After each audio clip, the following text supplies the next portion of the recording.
പ്രപഞ്ചം മുഴുവനും സൃഷ്ടിക്കുകയും പരിപാലിക്കുകയും ചെയ്യുന്ന ദൈവപിതാവിൻ്റെ ദൗത്യം ഏറ്റെടുത്ത് മനുഷ്യനായി പിറന്ന് മനുഷ്യനായി ജീവിച്ച് മനുഷ്യന് വേണ്ടി തൻ്റെ അവസാന തുള്ളി രക്തം വരെ ചിന്തിയ പുത്രനും ഈ രക്ഷാകർമ്മം ഇന്നും പൂർത്തിയാക്കിക്കൊണ്ടിരിക്കുന്ന പരിശുദ്ധാത്മാവിനും സ്തുതിയും പുകഴ്ചയും ഉണ്ടായിരിക്കട്ടെ. പരിശുദ്ധ അമ്മ ജീവനോട് പ്രത്യക്ഷപ്പെട്ട ഈ അൾത്താരയിൽ കയറി നിന്ന് ഈ പ്രത്യക്ഷീകരണത്തിന് സാക്ഷിയാകുവാനായിട്ട് എന്നെ അനുവദിച്ച പരിശുദ്ധ അമ്മയ്ക്ക് ഒത്തിരിയേറെ നന്ദി പറയുന്നു. എൻ്റെ പേര് ഫാദർ ആൻ്റണി പടമാട്ടുമ്മൽ. ഞാൻ ഓക്കാം സഭാംഗമാണ്. ലാറ്റിൻ യൂണിറ്റിലെ കേരളത്തിലെ സഭാംഗമാണ്. 19 വർഷത്തിൽ അധികമായി ജർമ്മനിയിൽ സേവനം ചെയ്തുകൊണ്ടിരിക്കുകയാണ്. അതുകൊണ്ട് 19 വർഷത്തിലധികമായിട്ട് മലയാളത്തിലൊരു പ്രസംഗമോ ഒന്നും പറഞ്ഞിട്ടില്ല. അതുകൊണ്ട് ചിട്ടയായിട്ടുള്ള കാര്യങ്ങളൊന്നും ചിലപ്പോൾ പറയാനായിട്ട് സാധിക്കില്ല. നിങ്ങൾ ക്ഷമിക്കുമെന്ന് വിചാരിക്കുന്നു. ഇത് എൻ്റെ സഹോദരൻ ഫാദർ വർഗീസ് പടമാട്ടുമ്മൽ, OSJ, ഇറ്റലിയിൽ സേവനം ചെയ്യുകയാണ് ഏകദേശം 7 വർഷത്തിലധികമായിട്ട്. ഇത് സിസ്റ്റർ ട്രീസ. ഉടമ്പടി അല്ലെങ്കിൽ കൃപാസനം മാതാവ് എന്ന് പറഞ്ഞാൽ എനിക്ക് വലിയ വിശ്വാസമൊന്നുമില്ലാത്ത ഒരാളായിരുന്നു. എന്തിനാണ് നമ്മൾ ഈ ഉടമ്പടി എടുക്കുന്നത്? കാരണം മാമോദിസ വഴിയായിട്ട് നമ്മളൊരു ഉടമ്പടിയിലാണ്. പിന്നെ എൻ്റെ സന്യാസ വ്രതവാഗ്ദാനം വഴി ഞാനൊരു ഉടമ്പടിയിലാണ്. പിന്നെ പൗരോഹിത്യത്തിൻ്റെ പട്ടസ്വീകരണം വഴിയായിട്ട് ദൈവവുമായിട്ട് ഉടമ്പടിയിലാണ്. അതിലും വലിയ ഉടമ്പടി ഉണ്ടോ എന്ന് ചിന്തിച്ച് ചോദിച്ച് എൻ്റെ അനുജനാണ് ആദ്യമായിട്ട് ഉടമ്പടി എടുക്കുന്നത്. അവനോട് അതിനെക്കുറിച്ചൊക്കെ തർക്കിച്ച് സംസാരിച്ചിരുന്ന ഒരാളാണ് ഞാൻ. പക്ഷെ ഇപ്പോൾ ഞാൻ പറയും കൃപാസനം മാതാവ് പൊളിയാണ്. മാതാവിൻ്റെ ദൗത്യമെന്ന് പറഞ്ഞാൽ നമുക്കെല്ലാവർക്കും അറിയാം, ദൈവത്തിലേക്ക് കൊണ്ടുവരിക എന്നുള്ളതാണ്. അപ്പോൾ മാതാവിൻ്റെ ഉടമ്പടി എടുത്ത് 2023 നവംബർ 29 ഞാൻ ആദ്യമായിട്ട് ഉടമ്പടി എടുക്കുന്നത്. അത് ഓൺലൈൻ ഉടമ്പടി എടുക്കുന്നത്.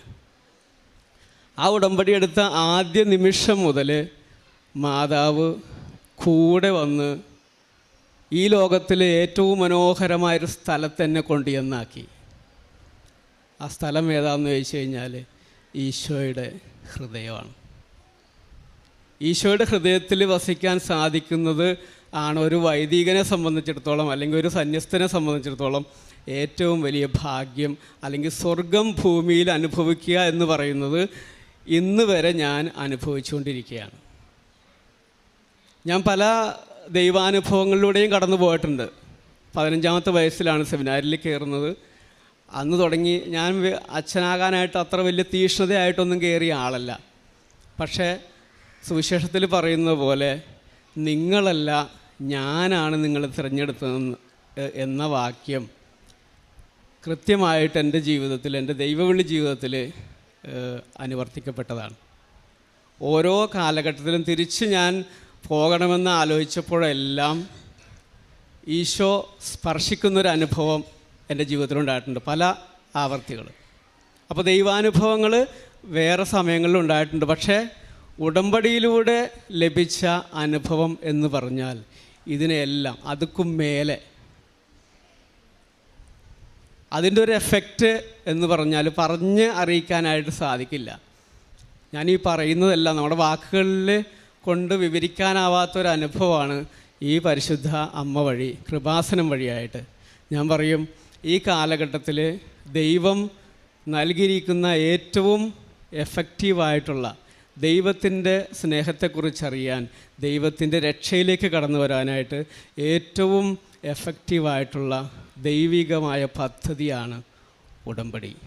മറ്റ് ധ്യാനകേന്ദ്രങ്ങളിലെയോ അല്ലെങ്കിൽ മറ്റ് പ്രാർത്ഥനാ സെൻറ്ററുകളെയോ ഒന്നും ഞാൻ ചെറുതാക്കി കാണുകയല്ല. പക്ഷേ എൻ്റെ ദൈവ അനുഭവത്തിൽ നിന്ന് എനിക്ക് ഉറച്ച ബോധ്യത്തോടെ പറയാൻ സാധിക്കും, ഈ കൃപാസനം മാതാവ് അല്ലെങ്കിൽ കൃപാസനത്തിലെ പ്രത്യക്ഷീകരണം ദൈവത്തിൻ്റെ കയ്യൊപ്പ് ചാർത്തിയതാണ്. ഞാൻ ഉടമ്പടി എടുക്കാനുണ്ടായ സാഹചര്യം എന്ന് പറയുന്നത്, ഞാൻ പറഞ്ഞല്ലോ 19 വർഷമായിട്ട് ജർമ്മനിയിലാണ്. അപ്പോൾ നന്മ ചെയ്യുക എന്നുള്ളതാണ് ഒരു വൈദികനെ സംബന്ധിച്ചിടത്തോളം ഏറ്റവും പ്രധാനപ്പെട്ട കർമ്മങ്ങളിലൊന്ന്. അപ്പോൾ നന്മ ചെയ്യാൻ വേണ്ടിയിട്ട് എനിക്കൊരു ഓപ്പർച്യൂണിറ്റി കിട്ടി. അതായത് ജർമ്മനിയിലേക്ക് നേഴ്സിങ്ങിന് കുട്ടികളെ കൊണ്ടുപോകാനായിട്ടുള്ളൊരു അവസരം കിട്ടി. ഒരു ഹോസ്പിറ്റലായിട്ടുള്ളൊരു ടൈപ്പ്. അങ്ങനെ ഞാൻ സെപ്റ്റംബർ 5-ാം തീയതി 2023 11 കുട്ടികളെ യാതൊരു പ്രതിഫലവും വാങ്ങിക്കാതെ ജർമ്മനിക്ക് കൊണ്ടുപോയി. അപ്പോൾ അവർ B2 ഒന്നും പാസ്സാകാതെ ലാംഗ്വേജ് ക്വാളിഫിക്കേഷൻ ഒന്നും ഇല്ലാതെയാണ് കൊണ്ടുപോയത്. ഞാൻ അവരോട് പറഞ്ഞ് എല്ലാം സെറ്റ് ചെയ്തൊക്കെ കൊണ്ടുപോയതാണ്. അപ്പോൾ ഈ ഒരു പ്രോജക്റ്റിനോടനുബന്ധിച്ച് അവരവിടെ വന്നു കഴിഞ്ഞപ്പോൾ പലരും ലാംഗ്വേജ് പഠിക്കാതെയും ചിലപ്പോൾ ഡ്യൂട്ടിക്ക് പോകാതെയും അല്പം ഉഴപ്പൊക്കെ ആയിട്ട് കാര്യങ്ങൾ കൈവിട്ട് പോകുന്നൊരു നിലയിലേക്ക് എത്തി. അങ്ങനെ ഒരു ആളുടെ കേസിൽ പ്രത്യേകമായിട്ട് എനിക്ക് ഇടപെടേണ്ടി വന്നു. ആ കുട്ടിയെ തിരിച്ച് അയക്കാനായിട്ടുള്ള ഒരു നടപടിക്രമങ്ങളിലേക്ക് പോകേണ്ടി വന്നു. അങ്ങനെ ആ കുട്ടിയെ തിരിച്ചയച്ചു.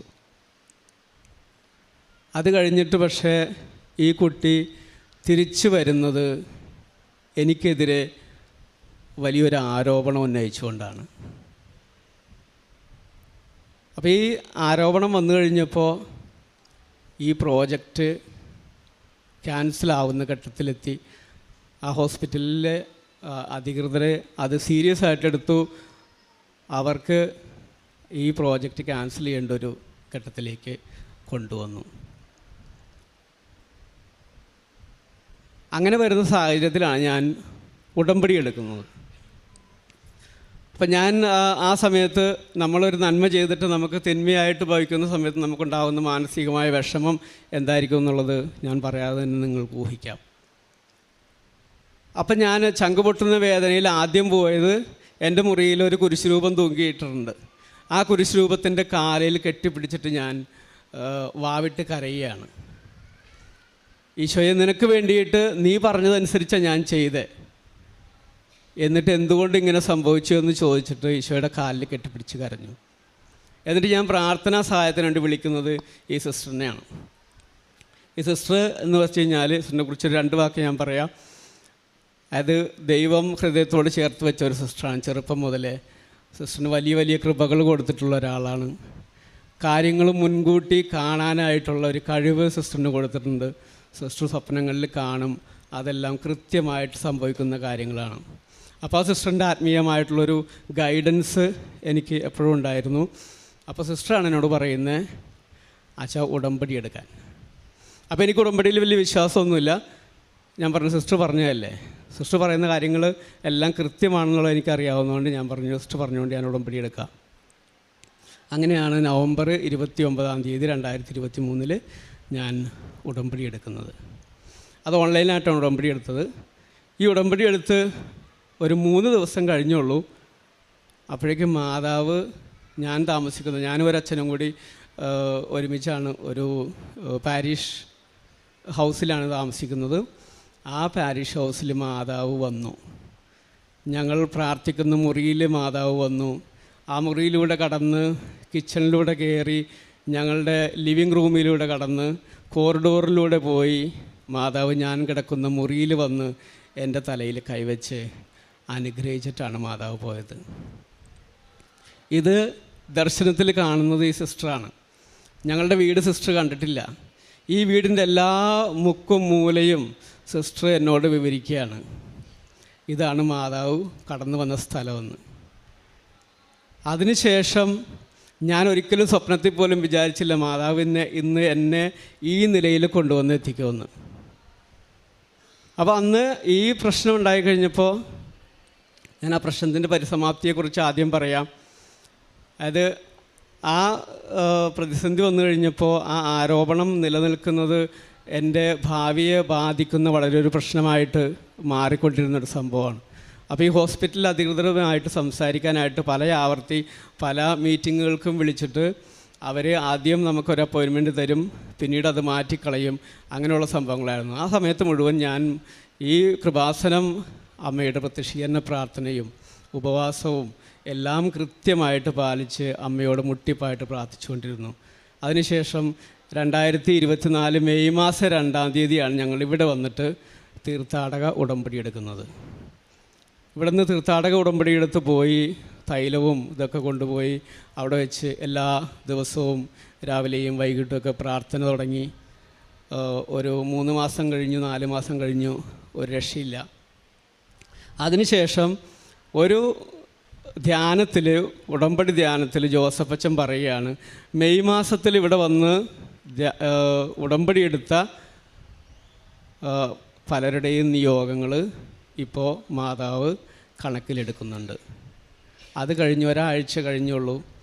ഈ ഹോസ്പിറ്റലിലെ അധികാരികൾ എന്നെയും എൻ്റെ വികാരിയച്ഛനെയും ബാക്കി വേണ്ടപ്പെട്ടവരെയൊക്കെ വിളിച്ചിട്ട് പറയുകയാണ്, ഇങ്ങനെ ഒരു ആരോപണം ഇല്ല. ഈ ആരോപണം പോലും ആരും ഉന്നയിച്ചിട്ടില്ല എന്നാ പറയുക. അത് തേച്ച് മാച്ച് കളഞ്ഞു. അത് വല്ലാത്തൊരു അത്ഭുതമായിപ്പോയി എനിക്ക് കേട്ട് കഴിഞ്ഞപ്പോൾ. പക്ഷേ ആ സമയത്തൊന്നും എനിക്ക് ഈ ആരോപണത്തെക്കുറിച്ച് വലിയ പേടിയോ ഭയമോ ഒന്നുമില്ല. കാരണം മാതാവ് എൻ്റെ ജീവിതത്തിലേക്ക് കടന്നു വന്നിട്ട് മാതാവ് വന്ന് അനുഗ്രഹിച്ചതോടുകൂടി പിന്നെ ഞാൻ ഈശോയുടെ ഹൃദയത്തിലാണ് ജീവിക്കുന്നത്. അവിടെ ജീവിച്ചു കഴിയുമ്പോൾ പിന്നെ നമ്മൾ എല്ലാത്തിനും റെഡിയായി. അപ്പോൾ ഈ ആരോപണം കടന്നു വരുന്നത് ഏകദേശം ഹോളി വീക്കിൻ്റെ സമയത്താണ്. അതായത് നമ്മളുടെ പാൽം സൺഡേ എന്ന് വെച്ച് കഴിഞ്ഞാൽ ഓശാന ഞായറാഴ്ച തുടങ്ങിയുള്ള ആഴ്ചയിലാണ് ഈ ആരോപണം വരുന്നത്.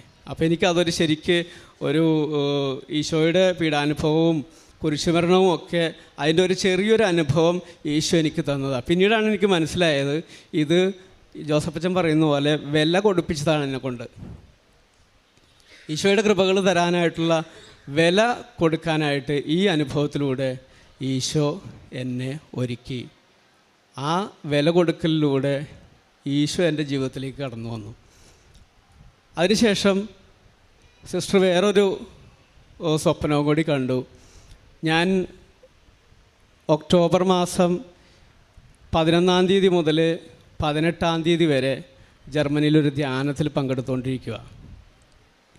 അപ്പോൾ ആ ദിവസങ്ങളിൽ സിസ്റ്റർ എന്നെ വിളിച്ചിട്ട് പറഞ്ഞു, ഈശോ ഇങ്ങനൊരു ഡയലോഗ് പറഞ്ഞു എന്നോട്, അതായത് ഹീ ഈസ് മൈൻ, അവൻ എൻ്റേതാണ്. ആ സമയത്ത് ഞാനത് എൻ്റെ ഗൗരവം എന്താണെന്നുള്ളത് എനിക്ക് മനസ്സിലായില്ല, അല്ലെങ്കിൽ ഞാനത് ഗൗരവമായിട്ട് എടുത്തില്ല. ഈശോ സ്വന്തമാക്കി എന്ന് പറഞ്ഞിട്ട് ഒക്ടോബർ 15 വിശുദ്ധ അമ്മ ത്രേസ്യയുടെ തിരുനാളിൻ്റെ ദിവസമാണ്. അന്ന് മുതൽ ഈശോയുടെ സാന്നിധ്യം എൻ്റെ ഹൃദയത്തിൽ മാത്രമല്ല എൻ്റെ ശരീരത്തിലും ഞാൻ അനുഭവിച്ചു തുടങ്ങി. ഒക്ടോബർ 28-ാം തീയതി ഞാൻ ഞങ്ങളുടെ കൂട്ടുകാരുടെ ഒരു ആശ്രമത്തിൽ പോയി താമസിക്കുന്ന സമയത്ത് അന്ന് രാത്രി ഈശോ എന്നെ ബെഡിൽ തലകുത്തി നിർത്തി എന്നെ അവിടെ ഇട്ട് ഉരുട്ടി. സാധാരണ വലിയ ഒരു ജീവി, നമ്മൾ ചിലപ്പോൾ ഈ കിങ് കോങ്ങിൻ്റെയൊക്കെ വല്ല സിനിമകൾ കണ്ടിട്ടുണ്ടെന്ന് നിങ്ങൾക്ക് മനസ്സിലാവും. ആരെങ്കിലും എടുത്തിട്ട് നമ്മളിട്ട് അങ്ങോട്ടും ഇങ്ങോട്ടുമൊക്കെ ഇട്ട് കളിപ്പിക്കുന്ന പോലെ എൻ്റെ യാതൊരു നിയന്ത്രണമില്ലാതെ എന്നെ എടുത്ത് ഈശോ അങ്ങോട്ടും ഇങ്ങോട്ടൊക്കെ ഉരുട്ടുക, തലകുത്തി നിർത്തുന്നു. അതൊരു 2-3 മണിക്കൂർ ഇങ്ങനെയുള്ളൊരു അനുഭവം. അപ്പോൾ എൻ്റെ ഒച്ചയൊന്നും ഞാൻ കേൾപ്പിക്കുന്നില്ല, പക്ഷേ ഈ ഒരു അനുഭവം എനിക്ക് തന്നുകൊണ്ടിരിക്കുകയായിരുന്നു. അതിനുശേഷം പിറ്റേ ദിവസം രാവിലെ 6 മണി തുടങ്ങി 8 മണി വരെ എൻ്റെ കൈകളിൽ 2 കൈകളിലും ആണിയടിക്കുന്ന പോലുള്ളൊരനുഭവം, ഈശോയുടെ പഞ്ചക്ഷതം തരുന്ന അനുഭവം എനിക്കുണ്ടായി. അപ്പോൾ അവിടുത്തെ എൻ്റെ അച്ഛന്മാരൊക്കെ ഉണ്ടായിരുന്നു. അവർ വന്നു. അവർക്ക് എന്ത് ചെയ്യണമെന്ന് അറിയാൻ പാടില്ല. അവർ ഉടനെ കുറച്ച് കഴിഞ്ഞപ്പോൾ അവർ പറഞ്ഞു, ഞങ്ങൾ ഹോസ്പിറ്റലിൽ വിളിക്കട്ടെ, ആംബുലൻസ് വിളിക്കാം, എന്നിട്ട് അച്ഛനെ കൊണ്ടുപോകാം. കാരണം ഞാൻ ഈ ആണിയടിക്കുന്ന അനുഭവം ഉണ്ടായിട്ട് വാവിട്ട് കരയുകയാണ്. അപ്പോൾ എന്താ ചെയ്യേണ്ടതെന്ന് അറിയാൻ പാടില്ല. യാതൊരു കൺട്രോളും ഇല്ലാതെ ഇങ്ങനെയുള്ള ആക്ഷൻസ് കാണിച്ചുകൊണ്ടിരിക്കുക. ഈശോ കുരിശിൽ ആണിയടിക്കപ്പെട്ടപ്പോൾ എന്തൊക്കെ ആക്ഷൻസാണോ ഉണ്ടായത് അതെല്ലാം എൻ്റെ ശരീരത്തിൽ സംഭവിച്ചുകൊണ്ടിരിക്കുകയാണ്. അപ്പോൾ അവിടെ നിന്ന് ആംബുലൻസ് വിളിച്ചു. ഡോക്ടർ വന്നപ്പോൾ ഞാൻ വിചാരിച്ചു ഏതായാലും ഈ കൃപാസനത്തെക്കുറിച്ചോ അല്ലെങ്കിൽ ദൈവത്തിൻ്റെ ഇടപെടലിനെക്കുറിച്ചോ ഈ ജർമ്മൻകാർക്ക് വലിയ പിടുത്തമൊന്നുമില്ല, അവർക്ക് വലിയ വിശ്വാസമൊന്നുമില്ല. അപ്പോൾ അവരോട് സുവിശേഷം പറയാനുള്ളൊരു അവസരമാണെന്ന് കണ്ടിട്ട് ഞാൻ പറഞ്ഞു വിളിച്ചോളാൻ പറഞ്ഞു. അങ്ങനെ അവർ വന്നു കഴിഞ്ഞപ്പോൾ ഞാൻ പറഞ്ഞു ഇത് വേറെ കുഴപ്പമൊന്നുമില്ല, എനിക്ക് ഇങ്ങനെയാണ്, ഈ അനുഭവമാണ് എനിക്കുണ്ടാകുന്നത് എന്നവരോട് പറഞ്ഞു. അപ്പോൾ അവരൊന്ന് ചിരിച്ചു, അവർക്കത് വിശ്വസിക്കാൻ പറ്റില്ല. അപ്പോൾ അവർ പറഞ്ഞു ഞങ്ങൾ ചെക്ക് ചെയ്യട്ടെ. അപ്പോൾ നോക്കിക്കഴിഞ്ഞപ്പോൾ എൻ്റെ BP ഇത്തിരി ഹൈ ആണ്. എന്നിട്ട് അവർ പറഞ്ഞു അപ്പോൾ BP ഹൈ ആണ്, ഇത് ഇത്തിരി പ്രശ്നമാണ്, അച്ഛന് മിക്കവാറും ഹാർട്ട് അറ്റാക്കിൻ്റെ പ്രശ്നമുണ്ട്, അതുകൊണ്ട് നമ്മൾക്ക് ഹോസ്പിറ്റലിലേക്ക് പോവാം, അച്ഛനെ ഹോസ്പിറ്റലിലേക്ക് കൊണ്ടുപോകാമെന്ന് പറഞ്ഞാൽ എൻ്റെ ഹോസ്പിറ്റലിലേക്ക് കൊണ്ടുപോയി അവർ ചെക്ക് ചെയ്ത് കഴിഞ്ഞപ്പോൾ എൻ്റെ ECGയിൽ ഒരു വേരിയേഷൻ ഉണ്ട്. അപ്പോൾ അവർ ഉടനെ വിധി എഴുതി, ഇത് ഹാർട്ട് അറ്റാക്കാണ്, അച്ഛൻ ഒരു 20 മിനിറ്റ് പോലും ജീവിച്ചിരിക്കില്ല, ഞങ്ങൾക്ക് ഉടനെ തന്നെ ആൻജിയോഗ്രാം ചെയ്യണം. അപ്പോൾ ഞാൻ പറഞ്ഞു അതിൻ്റെ ഒന്നും ആവശ്യമില്ല, കാരണം എനിക്ക് എന്താണ് അനുഭവം എന്നുള്ളത് എനിക്കറിയാം. അപ്പോൾ നിങ്ങൾ വെറുതെ ഇത് ട്രീറ്റ് ചെയ്ത് എനിക്ക് വേറെ എന്തെങ്കിലും കുഴപ്പമാക്കണ്ട എന്നുള്ള രീതിയിൽ ഞാൻ അവർക്ക് ഒപ്പിട്ട് കൊടുത്തു. എന്നെ ട്രീറ്റ് ചെയ്യേണ്ട ആവശ്യമില്ല, ഞാൻ മരിക്കുകയാണെങ്കിൽ മരിച്ചോട്ടെ എന്നുള്ള രീതിയിൽ ഞാൻ ഒപ്പിട്ട് കൊടുത്തു. അത് കഴിഞ്ഞപ്പോൾ സിസ്റ്റർ ആ സമയത്ത് എന്നെ വിളിച്ചായിരുന്നു. അപ്പോൾ സിസ്റ്റർ പറഞ്ഞു ചിലപ്പോൾ ഈശോ കാണിക്കണമായിരിക്കും, അച്ഛൻ എന്താണ് അവർ ട്രീറ്റ് ചെയ്യണമെങ്കിൽ ട്രീറ്റ് ചെയ്തിട്ട് ആൻജിയോഗ്രാം ചെയ്യാനായിട്ട് സമ്മതിച്ചോളാൻ പറഞ്ഞു. അങ്ങനെ ഞാൻ അവരോട് സമ്മതിച്ചു. അവർ ആൻജിയോഗ്രാം ചെയ്തു കഴിഞ്ഞപ്പോൾ അവർ പറഞ്ഞത് അച്ഛന് തീർച്ചയായിട്ടും അച്ഛൻ്റെ ഹാർട്ടിന് ബ്ലോക്ക് ഉണ്ട്, എല്ലാ ലക്ഷണങ്ങളും കാണിക്കുന്നതാണ്. പക്ഷെ ഇത് ചെയ്തു കഴിഞ്ഞപ്പോൾ അവർ പറയാ യാതൊരു കുഴപ്പമില്ല. അപ്പോൾ ദൈവം എൻ്റെ ജീവിതത്തിൽ കൃത്യമായിട്ട് ജീവിക്കുന്ന ദൈവമാണെന്ന് കാണിച്ചു തരുന്ന ഒരു അനുഭവത്തിലേക്കാണ് ഈ ഉടമ്പടി വഴിയായിട്ട് എന്നെ കൊണ്ടുചെന്നെത്തിച്ചത്. ചെറുതും വലുതുമായിട്ടുള്ള ഒത്തിരി അനുഭവങ്ങൾ, ഭൗതികമായിട്ടുള്ള അനുഭവങ്ങൾ എൻ്റെ ജീവിതത്തിലുണ്ട്. പക്ഷെ അതൊന്നും നിങ്ങളോട് പങ്കുവയ്ക്കാനായിട്ട് ഞാൻ ഈ വേദിയിൽ ആഗ്രഹിക്കുന്നില്ല. കാരണം നിത്യതയിലേക്കാണ് നമ്മളെ ഈ ഉടമ്പടിയിലൂടെ ദൈവം വിളിച്ചിരിക്കുന്നതെന്ന് ജോസഫ് അച്ഛൻ്റെ ഉടമ്പടി ധ്യാനങ്ങളിൽ എപ്പോഴും പറയാറുണ്ട്. അതുതന്നെയാണ് ദൈവം ആരാണെന്ന് എന്നെ കൃത്യമായിട്ട് ബോധ്യപ്പെടുത്തി തന്ന ഉടമ്പടിയാണ് ഇന്ന് ഞാൻ ജീവിച്ചുകൊണ്ടിരിക്കുന്നത്. ഈ വലിയൊരു അനുഭവം എൻ്റെ ജീവിതത്തിലേക്ക് തന്ന പരിശുദ്ധ അമ്മയ്ക്കും തിരുക്കുമാരനും ദൈവപിതാവിനും പരിശുദ്ധാത്മാവിനും കോടാനുകോടി നന്ദി പറഞ്ഞുകൊണ്ട് ഞാൻ എൻ്റെ സാക്ഷ്യം അവസാനിപ്പിക്കുന്നു. കാരുണ്യപ്രവർത്തികൾ അച്ഛന്മാരെപ്പോഴും കാരുണ്യപ്രവർത്തികൾ ചെയ്യുന്നവരാണ്, അത് പ്രത്യേകിച്ച് പറയേണ്ട ആവശ്യമില്ല. എന്നാലും ഞാനൊരു 200 കുട്ടികളെ പഠിപ്പിക്കാനായിട്ട് 10 വർഷമായിട്ട് 200 കുട്ടികളെ ഞാൻ പഠിപ്പിക്കുന്നുണ്ട്, ഇപ്പോഴും പഠിപ്പിച്ചുകൊണ്ടിരിക്കുന്നുണ്ട്, അവർക്ക് പഠിക്കാനുള്ള സഹായം ചെയ്യുന്നുണ്ട്. അതുപോലെ ഒരു 21 പേരെ ഞാൻ ജർമ്മനിയിലേക്ക് കൊണ്ടുപോയിട്ടുണ്ട്, അവരുടെ കയ്യിൽ നിന്ന് യാതൊന്നും വാങ്ങിക്കാതെ. ഇപ്പോഴും ഒത്തിരി പേരെ സാമ്പത്തികമായിട്ട് സഹായിക്കുന്നുണ്ട്. അതെല്ലാം ദൈവം തരുന്ന കൃപയുടെ മേൽ ചെയ്യുന്നതാണ്, എൻ്റെ മെറിറ്റല്ല. അവരെ സഹായിക്കാനായിട്ട് ഒത്തിരി ജനറസ് ആയിട്ടുള്ള ആളുകൾ ജർമ്മനിയിൽ നിന്ന് അവർ കൈയച്ച് സഹായിക്കുന്നതുകൊണ്ട് ചെയ്യാൻ സാധിക്കുന്നതാണ്.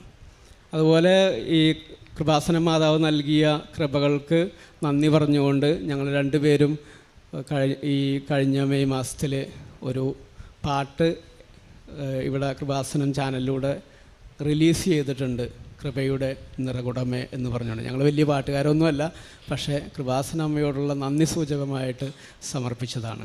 1 പത്രോസ് 5:6 ദൈവത്തിൻ്റെ ശക്തമായ കരത്തിന് കീഴിൽ നിങ്ങൾ താഴ്മയോടെ നിൽക്കുവിൻ, അവിടുന്ന് തക്ക സമയത്ത് നിങ്ങളെ ഉയർത്തിക്കൊള്ളും. നിങ്ങളുടെ ഉത്കണ്ഠകളെല്ലാം അവിടുത്തെ ഏൽപ്പിക്കുവിൻ, അവിടുന്ന് നിങ്ങളുടെ കാര്യത്തിൽ ശ്രദ്ധാലുവാണ്.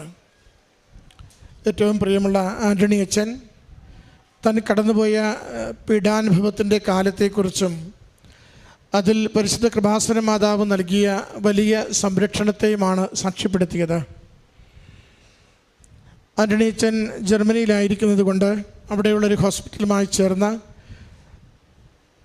വളരെ ഫ്രീ ആയി മക്കളെ വിദേശത്ത് പഠനത്തിനും തൊഴിലിനും വേണ്ടി കൊണ്ടുപോകുവാൻ വേണ്ടിയുള്ള കാര്യങ്ങൾ തുടങ്ങുന്ന സമയത്ത് അവിടെ വന്നെത്തിച്ചേർന്ന മക്കൾ അല്പം ഒന്ന് വഴിമാറിപ്പോവുകയും പഠനത്തിൽ ശ്രദ്ധയില്ലാതിരുന്നത് കൊണ്ട് അവിടെ പഠനവും ജോലിയും മുന്നോട്ട് പോകുവാനാവാത്ത സാഹചര്യത്തിൽ തിരികെ നാട്ടിലേക്ക് ഒരാളെ അയക്കേണ്ട സാഹചര്യം വന്നു. അച്ഛനത് നമ്മളോട് പങ്കുവച്ചു. പിന്നീട് അച്ഛനെ വ്യക്തിഹത്യ ചെയ്തുകൊണ്ടുള്ള ആരോപണമാണ് മുന്നോട്ട് വരുന്നത്. പൗരോഹിത്യം നഷ്ടപ്പെടുത്താവുന്ന, രാജ്യത്ത് നിന്ന് പുറത്തേക്ക് പോകേണ്ടി വരുന്ന, എല്ലാവരുടെയും മുമ്പിൽ അപമാനിതനായി നിൽക്കേണ്ടി വരുന്ന വളരെ ഗുരുതരമായ സാഹചര്യത്തിലേക്കാണ് അച്ഛൻ്റെ ജീവിതത്തെ ആ സംഭവം മാറ്റുന്നത്. അച്ഛനതാ പറഞ്ഞത്, ആശ്രയം മറ്റെങ്ങുമില്ല, മുറിയിലുള്ള കുരിശുരൂപം കെട്ടിപ്പിടിച്ച് ഒത്തിരി നിലവിളിച്ചു. പിന്നീട് സിസ്റ്ററിനെ വിളിക്കുമ്പോൾ സിസ്റ്റർ പറഞ്ഞു ഉടമ്പടി എടുക്കുവാൻ. ഓൺലൈൻ ഉടമ്പടി എടുത്ത് അന്ന് മുതൽ കൃപാസന മാതാവിനോട് അച്ഛൻ പ്രാർത്ഥിച്ചതും പ്രാർത്ഥനയോടെ ലഭിച്ച ആത്മബലവും അത് വിശ്വാസത്തിൽ ആഴപ്പെട്ട് നിൽക്കുവാനും ഈശോയുടെ തിരുഹൃദയത്തിന് തന്നെ കൂടുതൽ സമർപ്പിച്ച് ജീവിക്കുവാനും കൂടുതൽ പ്രാർത്ഥനാരൂപിയിലും ഉപവാസത്തിലും തൻ്റെ ആത്മീയ ജീവിതത്തെ ആഴപ്പെടുത്തുവാനും അച്ഛനെ സഹായിച്ചത് വാക്കുകളിലൂടെ സാക്ഷ്യപ്പെടുത്തുന്നുണ്ട്. പിന്നീട് ലഭിച്ച ഒരു ദർശനമാണ്, സിസ്റ്ററിന് ലഭിച്ചൊരു ദർശനം. കൃപാസന മാതാവ് ഈ ഗ്രേ കളർ മേൽവസ്ത്രത്തോടു കൂടി മുറികളിലൂടെ ഇങ്ങനെ മുഴുവൻ കടന്നു പോകുന്നു. അച്ഛൻ കടന്നുപോയ മുറികളൊക്കെ നമ്മുടെ മുമ്പിൽ വിവരിച്ചു. അതിൻ്റെ സന്ദേശം ഉടൻ തന്നെ അത് പ്രശ്നപരിഹാരത്തിലേക്ക് കാര്യം പോകുന്നു എന്ന് തന്നെയായിരുന്നു. പിന്നീട് ഒരാഴ്ച കഴിയുമ്പോൾ ജോസഫ് അച്ഛൻ്റെ ധ്യാനത്തിൽ മെയ് മാസം ഉടമ്പടി എടുത്തവരുടെ പ്രശ്നങ്ങൾ സെപ്റ്റംബർ മാസത്തെ ധ്യാനത്തിൽ അച്ഛൻ പറയുന്നു അത് അമ്മ മാതാവിലൂടെ പരിഹരിക്കപ്പെടുന്നുവെന്ന്.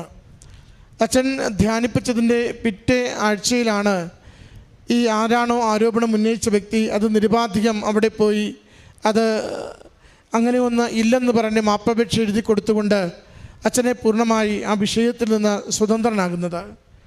അതാണ് അച്ഛനെ ഏറ്റവും കൂടുതൽ കൃപാസന മാതാവിൽ ആഴപ്പെട്ട് നിൽക്കുവാൻ, ആകെ കണ്ണീരോടുകൂടി 6-7 മാസം ഇങ്ങനെ ജീവിതം എന്താണ് ഈ സംഭവിച്ചു കൊണ്ടിരിക്കുന്നതെന്ന് അറിയാതെ കുഴങ്ങിയപ്പോൾ അല്പം പോലും നിരാശപ്പെടാതെ ഓൺലൈൻ ഉടമ്പടിയിൽ അവിടെ ജീവിക്കുകയും നാട്ടിലെത്തിയ ആദ്യ ദിനങ്ങളിൽ തന്നെ കൃപാസനത്തിലെത്തി തീർത്ഥാടക ഉടമ്പടി എടുത്തുകൊണ്ട് നേർച്ച വസ്തുക്കൾ ഉപയോഗിച്ച് അമ്മയിൽ ജീവിതത്തെ പൂർണ്ണമായി ശരണപ്പെടുത്തിയപ്പോൾ അമ്മ മാതാവ് കൂടുതൽ നന്മകൾ ചെയ്യുവാൻ, കൂടുതൽ ദൈവരാജ്യത്തെക്കുറിച്ച് പ്രഘോഷിക്കുവാൻ, കൂടുതൽ സന്തോഷത്തോടു കൂടി പരിശുദ്ധ അമ്മയുടെ നന്മകളെ ലോകത്തിലേക്ക് കൈമാറുവാൻ അച്ഛനെ ഉപകരണമാക്കിയതിൻ്റെ സാക്ഷ്യമാണ് പങ്കുവച്ചത്.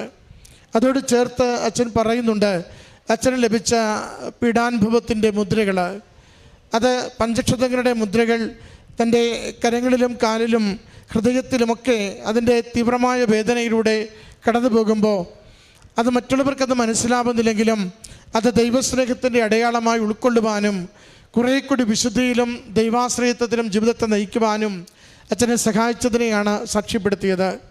അച്ഛൻ എഴുതിയിരിക്കുന്ന സാക്ഷി പേപ്പറിൽ ഭൗതികമായ 3-4 കാര്യങ്ങൾ അച്ഛൻ എഴുതിയിട്ടുണ്ട്.